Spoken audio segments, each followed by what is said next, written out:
Hello my viewers, कैसे हैं आप सब। Welcome back to my channel. I hope आप सब अच्छे होंगे और सीटेट की तैयारी अच्छे से कर रहे होंगे। यहाँ पर हम करने वाले हैं पियाजे, कोलबर्ग और वाइगोत्स्की के सिद्धांत पर आधारित कुछ क्वेश्चन जो पेपर में बार बार पूछे जाते हैं। टॉप मोस्ट क्वेश्चन है और 100% रिपीट होते हैं ये क्वेश्चन। इसके आने के चांस 100% होते हैं और जीन पियाजे, कोलबर्ग और वाइगोत्स्की से क्वेश्चन आते ही आते हैं। कम से कम 6-7 नंबर के क्वेश्चन यहाँ से आपको बन जाएंगे। ये ऐसे टॉपिक हैं जो मोस्ट इंपॉर्टेंट रोल प्ले करते हैं सीटेट के एग्ज़ाम में। तो चलिए देर न करते हुए आते हैं इसी पर और इसी के आज सारे क्वेश्चन सॉल्व करेंगे हम। ये प्रीवियस ईयर क्वेश्चन भी हैं और इसमें से कुछ गैसिंग क्वेश्चंस भी हैं जो बार बार रिपीट होते रहते हैं। चलिए आते हैं अच्छी तैयारी के लिए सीटेट के पहले क्वेश्चन पर। यहाँ देख लेते हैं क्या दिया हुआ है। करनैल सिंह कानूनी कार्रवाई तथा खर्चे के बावजूद आयकर नहीं देता। वे सोचते हैं कि एक भ्रष्ट सरकार को समर्थन नहीं दे सकते जो अनावश्यक बांधों के निर्माण पर लाखों रुपए खर्च करती है।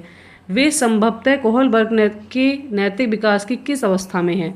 तो हमें बताना है कि वे नैतिक विकास की किस अवस्था में हैं। बात किसकी हो रही है? करनैल सिंह की।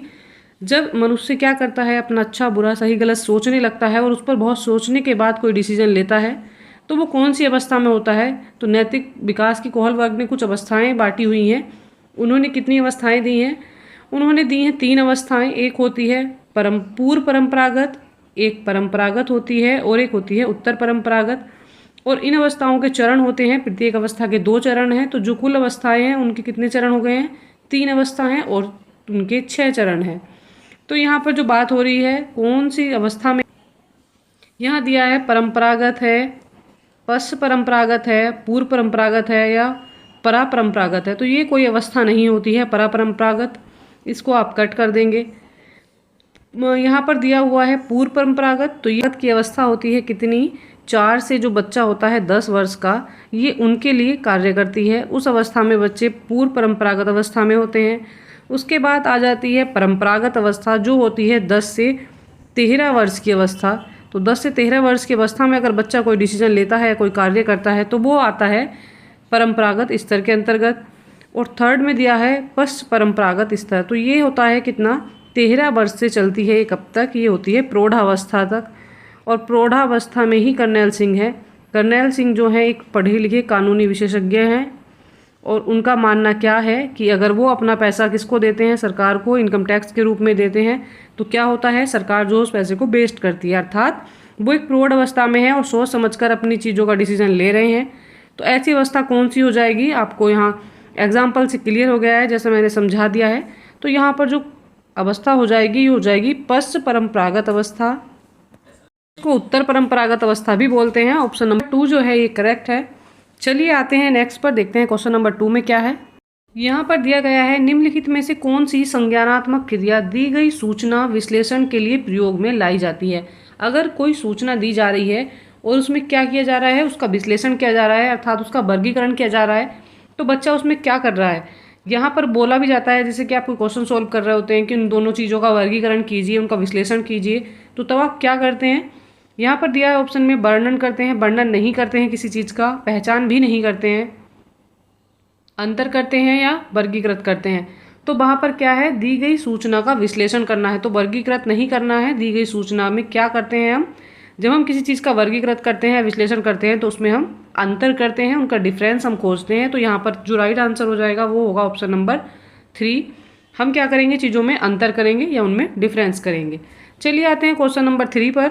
3 में दिया है एक शिक्षिका अपने शिक्षार्थियों को इसी रूप में मदद करना चाहती है कि एक स्थिति अनेक दृष्टिकोणों की सराहना कर सके।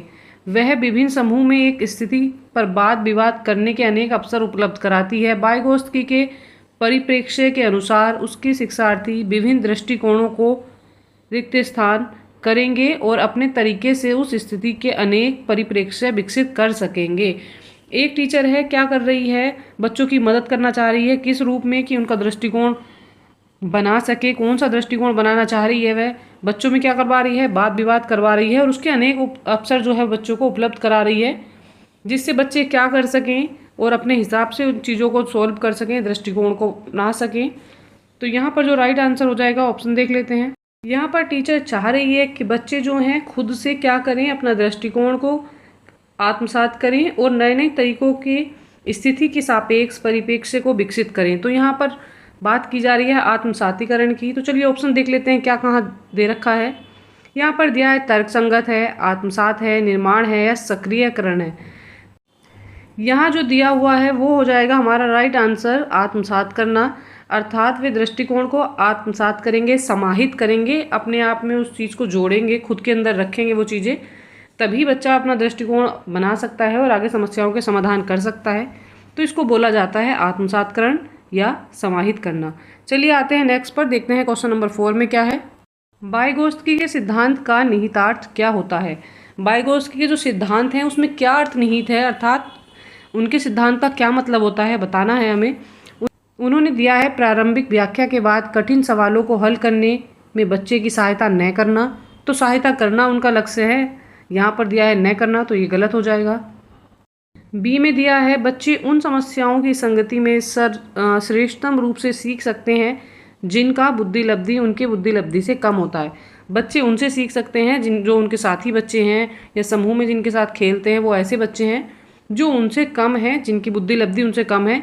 तो ऐसे बच्चों से बच्चे नहीं सीख सकते हैं। और यहाँ पर दे रखा है कि श्रेष्ठतम रूप से सीख सकते हैं, तो ये चीज़ हो जाएगी यहाँ पर गलत। सी में दिया है सहयोगात्मक समस्या समाधान करना उनका लक्ष्य होता है या उनका सिद्धांत है।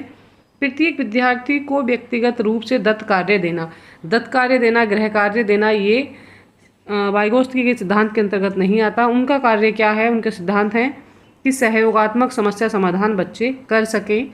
ये राइट आंसर है, ऑप्शन नंबर सी करेक्ट हो जाएगा। चलिए आते हैं क्वेश्चन नंबर 5 पर। 5 में दिया है लॉरेंस कोहलबर्ग के द्वारा प्रस्तावित निम्नलिखित चरणों में से प्राथमिक विद्यालय के बच्चे किन चरणों का अनुसरण करते हैं। तो बात यहाँ पर प्राथमिक चरण की जा रही है, आप इस चीज़ को ध्यान रखेंगे। पूछा जा रहा है कि जो प्राथमिक विद्यालय के बच्चे हैं वे किन चरणों का अनुसरण करते हैं। तो जो लॉरेंस कोहलबर्ग हैं उन्होंने क्या दिए हैं, नैतिक विकास के कितने चरण दिए हैं, उन्होंने 6 चरण दिए हैं और 3 स्तर दिए हैं। तो ये पूछा जा रहा है, प्राथमिक की बात हो रही है। तो प्राथमिक की एज मैंने आपको बताई थी, कितनी होती है प्राथमिक की एज, ये होती है 4 से 10 वर्ष के बच्चे, जो नैतिक विकास के लिए कोहलबर्ग ने मानी है। तो 4 से 10 वर्ष के बच्चे क्या क्या चीज़ें मान सकते हैं, अच्छे अंतः व्यक्तिक संबंध वह नहीं बना सकते हैं, छोटे बच्चों में इतनी समझ नहीं होती, सामाजिक अनुबंधन और व्यक्तिगत अधिकार भी बच्चों को पता नहीं होते हैं, उन्हें नहीं पता कि समाज में किस तरह से अनुबंधन करना है और किस तरह से व्यक्तिगत अधिकारों को प्राप्त करना है, इतनी समझ बच्चों में नहीं होती है। 4 से 10 वर्ष के जो बच्चे होते हैं वो क्या क्या कर सकते हैं, आज्ञा पालन कर सकते हैं, बड़ों की आज्ञा मान सकते हैं, दंड उन्मुखीकरण कर सकते हैं, अर्थात किसी कार्य को करने से पूर्व उन्हें समझ में आ जाता है कि अगर वो कार्य गलत करेंगे या बड़ों का कहना नहीं मानेंगे तो उनको उसके लिए दंड भी मिल सकता है। तो बच्चे ये चीज़ें तो कर सकते हैं। वैयक्तिकता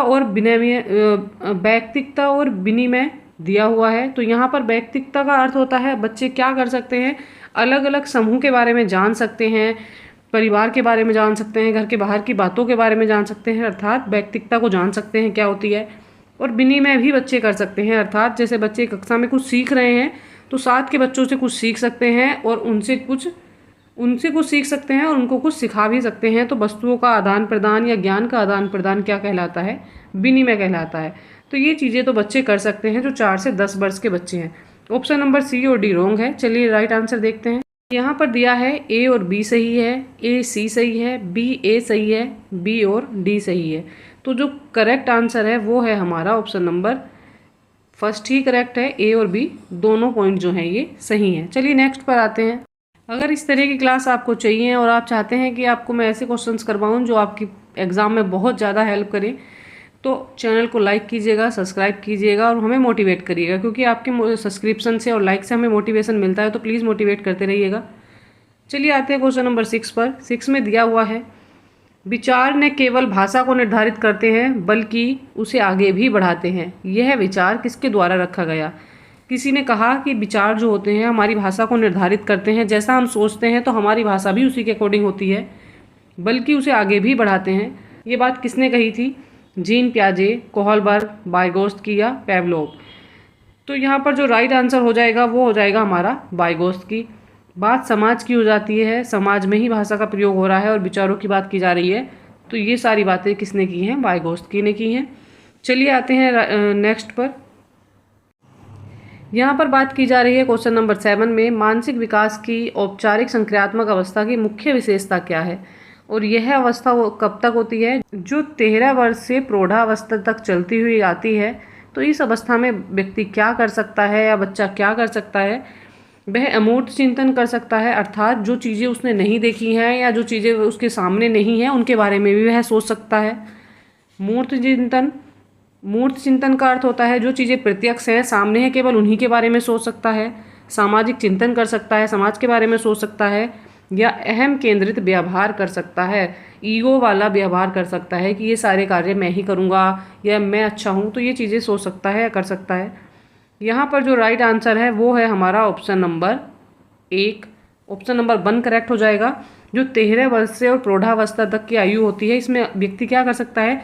जो चीज़ें उसके समक्ष नहीं है वह उनके बारे में भी चिंतन कर सकता है, अपने फ्यूचर के बारे में सोच सकता है। ऑप्शन नंबर ए जो है ये करेक्ट हो जाएगा। चलिए आ जाते हैं नेक्स्ट पर, देखते हैं क्वेश्चन नंबर 8 में क्या है। यहाँ पर दिया हुआ है कोलबर्ग के अनुसार सही और गलत के बारे में बच्चे चिंतन करते हैं। कोलबर्ग ने कहा कि बच्चे सही और गलत के बारे में जो सोचते हैं तो वो कैसे सोचते हैं और किस आयु में सोचते हैं।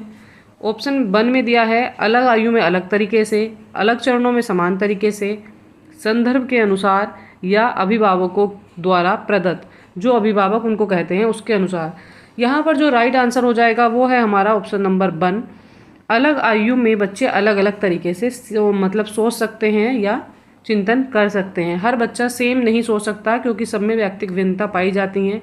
हर बच्चे का विकास का क्रम अलग है, सीखने का क्रम अलग है, तो सब बच्चों के सोचने का तरीका भी अलग है और उनके चिंतन का आयु भी जो है वो अलग है। ऑप्शन नंबर 1 करेक्ट हो जाएगा। आते हैं क्वेश्चन नंबर 9 पर। क्वेश्चन नंबर 9 में दिया है निर्देशों के अनुसार बाइगोस्त की बच्चों के सीखने में निम्नलिखित में से किस कारक की महत्वपूर्ण भूमिका पर बल देते हैं। बात की जा रही है बाइगोस्की की, तो आपको ध्यान आ ही गया होगा कि उन्होंने किसकी बात की है। ऑप्शन 1 में दिया है सामाजिक अनुवांशिक, ऑप्शन 3 में दिया है नैतिक या शारीरिक। तो यहाँ पर जो राइट आंसर हो जाएगा वो हो जाएगा ऑप्शन नंबर 1।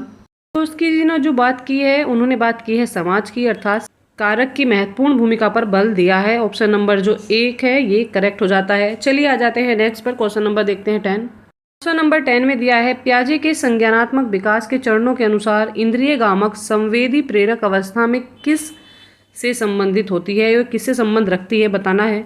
बात किसकी हो रही है? इंद्रिय गामक, अर्थात बच्चा क्या है अपने सेंसरों के अकॉर्डिंग सीखता है चीज़ें, जो चीज़ें देखता है वो समझता है, सीखता है, या चीज़ों को छूकर महसूस करता है या अनुकरण करके चीज़ों को सीखता है। तो किससे संबंधित है बताना है।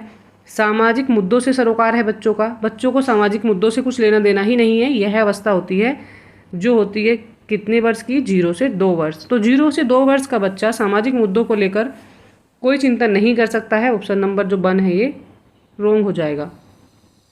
2 में दिया है अनुकरण है, स्मृति है और मानसिक निरूपण करता है। बच्चा क्या करता है? चीज़ों को अनुकरण करके सीखता है, अर्थात जैसे उसके पापा उसको बोलना सिखाते हैं कि बोलो डॉल, एप्पल, बनाना, तो वो चीज़ें क्या करता है? उनके फेस को देखता है, उनका अनुकरण करता है और उनके पीछे पीछे उस चीज़ों को वो करता है, सीखता है। कुछ चीज़ें स्मृति पर आधारित होती हैं, अर्थात बच्चा कुछ चीज़ें देख लेता है और उनको याद कर लेता है। मानसिक निरूपण करता है, दिमाग में उन चीज़ों की क्या इमेज बना लेता है कि मेरी डॉल खाना खाती है जैसे कि मैं खाना खाता हूँ, तो उनको सजीव भी मानने लगता है, मानसिक निरूपण भी उनका करता है। तो यहाँ पर जो ऑप्शन नंबर 2 है ये भी करेक्ट लग रहा है। चलिए 3 देखते हैं। तार्किक रूप से समस्या समाधान की योग्यता उनमें होती है। तो 2 साल का बच्चा कोई भी तार्किक योग्यता नहीं रखता है, ना ही समस्याओं का समाधान कर सकता है। विकल्पों के निर्वाचन और विश्लेषण की योग्यता, ना ही उसमें विकल्पों के निर्वाचन और निर्देशन की क्या विशेषता नहीं होती है, कोई विश्लेषण वह नहीं कर सकता है। तो यहाँ पर ऑप्शन नंबर 4 जो है ये भी रॉन्ग है। जो राइट आंसर है वो है हमारा ऑप्शन नंबर 2। बच्चा क्या करता है? अनुकरण, स्मृति और मानसिक निरूपण से संबंधित अवस्था में होता है और ये अवस्था होती है 0 से 2 वर्ष की। कोहलबर्ग के अनुसार शिक्षक बच्चों में नैतिक मूल्यों का विकास कर सकता है। तो शिक्षक किस प्रकार से बच्चों में नैतिकता ला सकता है? ऑप्शन देखते हैं क्या क्या दिया है। ऑप्शन नंबर 1 में है कैसे व्यवहार किया जाना चाहिए, इस पर कठोर निर्देश देकर। तो जहाँ पर कठोर निर्देशों का पालन करना हो जाता है वहाँ आंसर जो है वो रॉन्ग हो जाएगा। धार्मिक शिक्षा को महत्व देकर, केवल धार्मिक शिक्षाओं का महत्व देकर बच्चे सीख नहीं पाएंगे, नैतिकता उनके अंदर नहीं आ पाएगी। व्यवहार से स्पष्ट नियम बनाकर, तो स्पष्ट नियम नहीं होने चाहिए, लचीलापन उनमें होना चाहिए, ये चीज़ भी गलत हो जाएगी। 4 में दिया है नैतिक मुद्दों पर आधारित चर्चाओं में उन्हें शामिल करके। जब बच्चों को पता ही नहीं होगा कि उनके आसपास क्या चल रहा है, क्या समस्याएं आ रही हैं, उनमें क्या समाधान वो खोज सकते हैं, तो बच्चे नैतिकता नहीं सीख पाएंगे। यहाँ पर है नैतिक मुद्दों में अगर उनको शामिल किया जाएगा, उनकी चर्चाओं में उन्हें शामिल किया जाएगा, तो बच्चों को क्या है नैतिक मूल्यों का जो है विकास हो जाएगा। उनको पता लग जाएगा कि नैतिकता क्या होती है। ऑप्शन नंबर जो 4 है इसका ये करेक्ट हो जाएगा। चलिए आते हैं नेक्स्ट पर। क्वेश्चन नंबर देखते हैं 12 में दिया है पियाजे के अधिगम के संज्ञानात्मक सिद्धांत के अनुसार वह प्रक्रिया जिसके द्वारा संज्ञानात्मक संरचना को संशोधित किया जाता है कहलाती है। बच्चों को क्या है संज्ञानात्मक ज्ञान है और उसमें क्या हो रहा है, वह प्रक्रिया जिसके द्वारा संज्ञानात्मक संरचना, अगर बच्चे ने कोई दिमाग में इमेज बना रखी है या कोई घटना के आधारित उसने कोई चीज़ें अपने दिमाग में समायोजित कर रखी हैं और उनमें क्या किया जा रहा है, संशोधन किया जा रहा है, तो वो चीज़ें क्या कहलाती हैं। प्रत्यक्षण है, समायोजन है। समायोजन का अर्थ क्या होता है, उस चीज़ में कोई नई चीज़ जोड़ना, तो ये समायोजन नहीं है। प्रत्यक्षण भी नहीं है। इसको क्या बोलते हैं, उसमें समावेशित कर रहा है। यहाँ पर जो ऑप्शन नंबर 3 है वो राइट हो जाएगा, समावेशन बोलते हैं उसको। यहाँ पर इसे स्कीमा भी नहीं बोला जाएगा। यहाँ पर जो राइट आंसर है वो है हमारा ऑप्शन नंबर 3, इसको बोला जाता है समावेश। आते हैं नेक्स्ट क्वेश्चन पर। चलिए देखते हैं क्वेश्चन नंबर 13 में क्या है। 13 में दिया है कोहल वर्ग के अनुसार सही और गलत के प्रश्नों के बारे में निर्णय लेने में शामिल चिंतन प्रक्रिया को क्या कहा जाता है। क्या कहा जा रहा है, सही गलत के जो प्रश्न हैं उनमें क्या कर रहे हैं बच्चे, एक उसमें चिंतन प्रक्रिया को शामिल किया जा रहा है, तो वो क्या कहलाता है बताना है। सहयोग की नैतिकता नहीं है ये, नैतिक तर्कणा है, नैतिक यथार्थवाद है या अनैतिक यथार्थवाद है। यहाँ पर जो राइट आंसर है वो क्या है, नैतिक तर्कणा इसको बोला जाता है। चलिए आते हैं क्वेश्चन नंबर 14 पर। 14 में बात की जा रही है पियाजे के अनुसार संज्ञानात्मक विकास के किस चरण में बच्चा वस्तु स्थायित्व को प्रदर्शित करता है। तो किस चरण में बच्चा जो है वस्तु स्थायित्व को प्रदर्शित करता है बताना है। मूर्त संक्रियात्मक अवस्था होती है, औपचारिक संक्रियात्मक है, संवेदी प्रेरक चरण है या पूर्व संक्रियात्मक चरण है। तो यहाँ पर जो अवस्थाएं दी हैं, संवेदी प्रेरक चरण होता है कितना, 0 से 2 वर्ष का होता है। पूर्व संक्रियात्मक 2 से कितना होता है, ये 2 से होता है 7 वर्ष। मूर्त संक्रियात्मक अवस्था कितनी होती है, 7 से इसको 11 वर्ष बोला जाता है। और जो औपचारिक संक्रियात्मक अवस्था होती है ये 11 से चलती है प्रौढ़ावस्था तक। तो यहाँ पर जो राइट आंसर हमारा होने वाला है वो हो जाएगा ऑप्शन नंबर 4।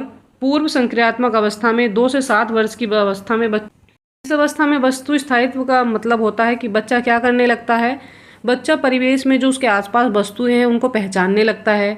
जैसे मान लीजिए रोड पर कार जा रही है तो बच्चे को पता होता है, 2 से 7 वर्ष का जो बच्चा होता है उसे समझ आ जाता है कि ये कार है, और उसमें क्या करने लगता है, विभेद भी करने लगता है, अर्थात उनमें अंतर भी करने लगता है। उसको पता होता है कि कार कौन सी है, ट्रक कौन सा है, और जिसमें 2 पहिए होते हैं वो बाइक है या साइकिल है, 4 पहियों वाली कार है या ट्रक है। ये चीज़ें वह समझने लगता है, अर्थात वस्तु का स्थायित्व उससे समझ आने लगता है कि कौन सी वस्तु क्या है। इस दौरान क्या होता है, उसमें भाषा का विकास भी प्रारंभ हो जाता है और बच्चा जो है नई सूचनाओं का क्या करने लगता है, संग्रह भी करने लगता है। तो यहाँ पर जो राइट आंसर है वो है ऑप्शन नंबर 4। चलिए आ जाते हैं क्वेश्चन नंबर 15 पर। 15 में दिया है बच्चे दुनिया के बारे में अपनी समझ का सृजन करते हैं, इसका सिद्धांत किसने दिया। बच्चे जो हैं दुनिया के बारे में अपनी समझ का सृजन करते हैं, अर्थात अपनी समझ को बनाते हैं कि दुनिया ऐसी है, बाहर इस तरह का माहौल है, क्या क्या चीज़ें होती हैं क्या नहीं होती हैं। तो ये बात किसने की है, पियाजे हैं, पेवलोव के हैं, कोहलबर्ग हैं या स्किनर हैं। तो पेवलोव ने नहीं की है, ये बात की है पियाजे जी ने। संज्ञानात्मक समझ की बात हो रही है, तो ये किसका सृजन किसने किया है, ये बात कही है, इसका सिद्धांत का श्रेय जाता है पियाजे जी को। चलिए आते हैं नेक्स्ट पर।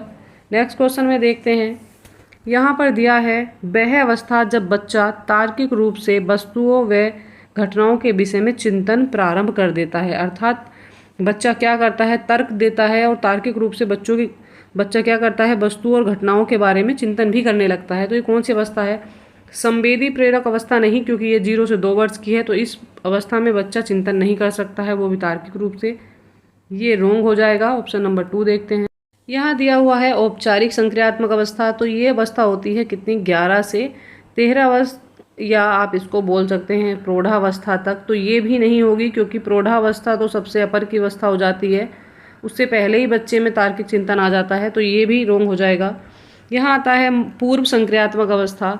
पूर्व संक्रियात्मक अवस्था की जो एज होती है वो 2 से 7 वर्ष होती है। तो इस अवस्था के लिए भी बच्चा जो है क्या है, इस अवस्था में बच्चा छोटा होता है और वो तार्किक चिंतन नहीं कर सकता, केवल उसमें वस्तुओं का स्थायित्व आता है, वस्तुओं को पहचानना शुरू करता है, उनके बारे में कोई तार्किक चिंतन नहीं कर सकता है। अब आती है अवस्था मूर्त संक्रियात्मक अवस्था। यह होती है कितनी, 7 से 11 वर्ष की अवस्था।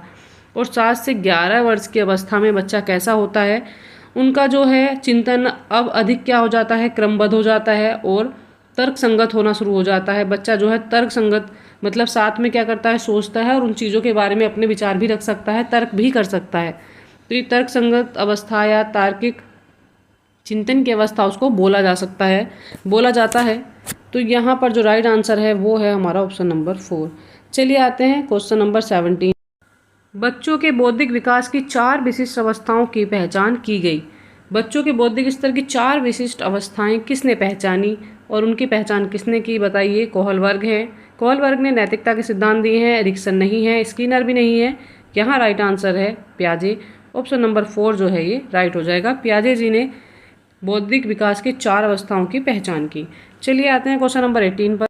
यहाँ पर दिया है, पियाजे के अनुसार निम्नलिखित में से कौन सी अवस्था में बच्चा अमूर्त संकल्पनाओं के विषय में तार्किक चिंतन करना आरंभ कर देता है, करना आरंभ करता है। और चीज़ें कैसी हैं, अमूर्त हैं, अर्थात बच्चा चीज़ें, मान लीजिए उसने कोई घटना देखी अपने आसपास होती हुई और अपने घर जाकर वो अपने पेरेंट्स से उसके बारे में बातें करता है, चिंतन करता है। तो ज़रूरी नहीं कि चीज़ उसके सामने है तभी वह बात करता है, वह अमूर्त संकल्पनाओं के बारे में भी बातें कर सकता है। तो यहाँ पर जो एज हो जाती है, ये मैंने अभी इससे पहले क्वेश्चन में आपको एक्सप्लेन की है, ये होती है मूर्त संक्रियात्मक अवस्था, जो 7 से 11 वर्ष की अवस्था होती है।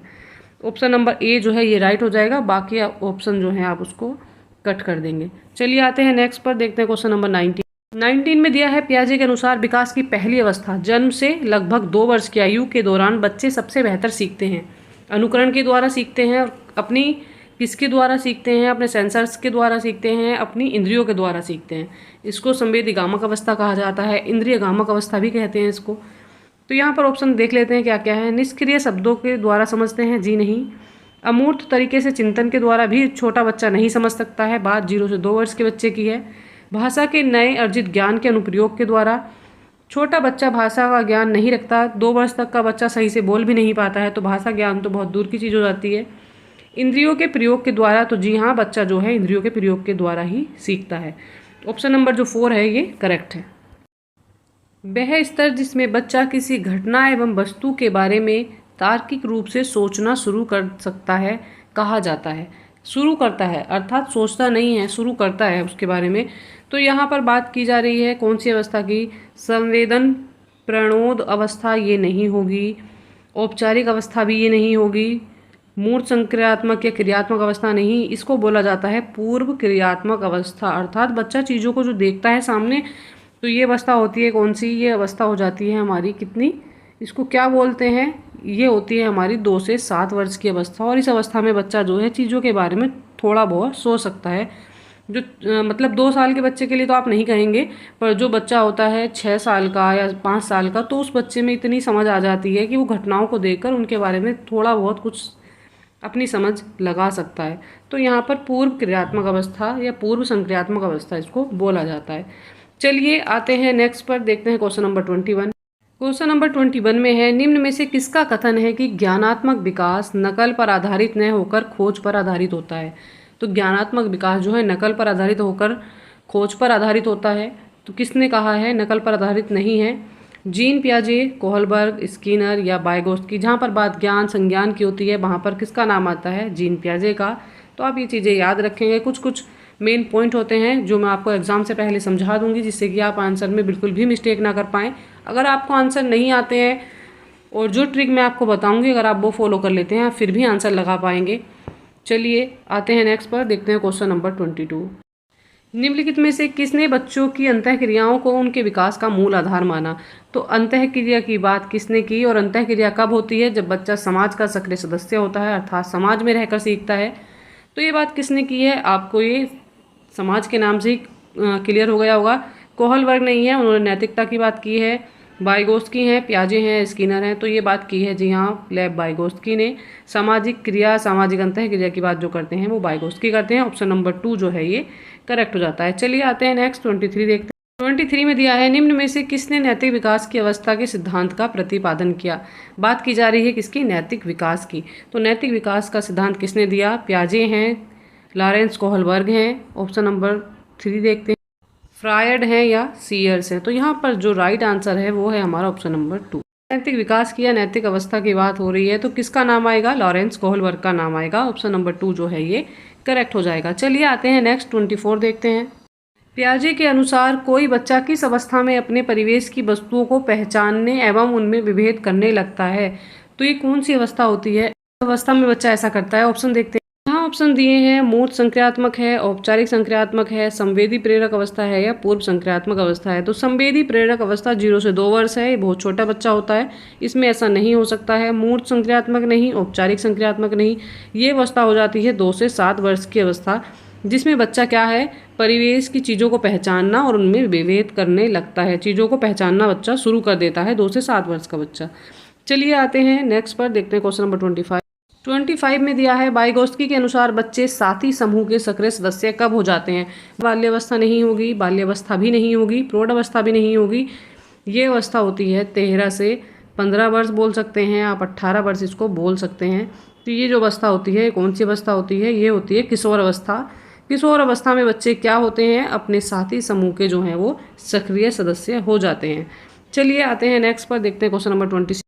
पियाजे ने किसी बच्चे के विचारों में नए विचारों के समावेश हो जाने को क्या कहा। तो पियाजे ने क्या कहा, अगर इसमें बोलते कि बदलाव हो रहा है, पुराने विचारों में कोई नया चीज़ें देखी जा रही है, कोई नया विचार देखकर बच्चा क्या कर रहा है, उनमें बदलाव कर रहा है, तो वो स्कीमा कहलाता है। पर यहाँ पर क्या किया जा रहा है, पुराने विचारों में नए विचार समायोजित किए जा रहे हैं, समावेशित किए जा रहे हैं। इसको व्यवस्थापन नहीं कहेंगे, आत्मसातीकरण या सात्मीकरण, खोज भी नहीं है, निर्माण नहीं है, ये होता है सात्मीकरण या आत्मसात्मीकरण या सात्मीकरण इसको बोला जाता है। बच्चा क्या कर रहा है, पुराने विचारों में नए विचारों को समावेशित कर रहा है, अर्थात जोड़ रहा है। ऑप्शन नंबर 2 जो है करेक्ट है। देखते हैं क्वेश्चन नंबर 27। जीन पियाजे के अनुसार कितने वर्ष की आयु तक के बच्चों में संज्ञानात्मक परिपक्वता का अभाव पाया जाता है। बच्चों में परिपक्वता नहीं आती है, तो कितनी अवस्था तक नहीं आती है, यह अवस्था होती है कितनी, 4 वर्ष है, 6 वर्ष है, 8 वर्ष है या 12 वर्ष है। तो संज्ञानात्मक परिपक्वता जब ना समझ आप बच्चे को बोलते हैं तब बोलते हैं, वो अवस्था होती है 6 वर्ष तक के बच्चों में ये अभाव पाया जाता है, उससे ऊपर के बच्चों में परिपक्वता आनी शुरू हो जाती है। ऑप्शन नंबर 2 जो है ये राइट है। चलिए देखते हैं 28 में क्या है। यहाँ पर दिया है बच्चों के विकास से संबंधित निर्माण एवं खोज का सिद्धांत निम्न में से किसने दिया। निर्माण और खोज का सिद्धांत किसने दिया था।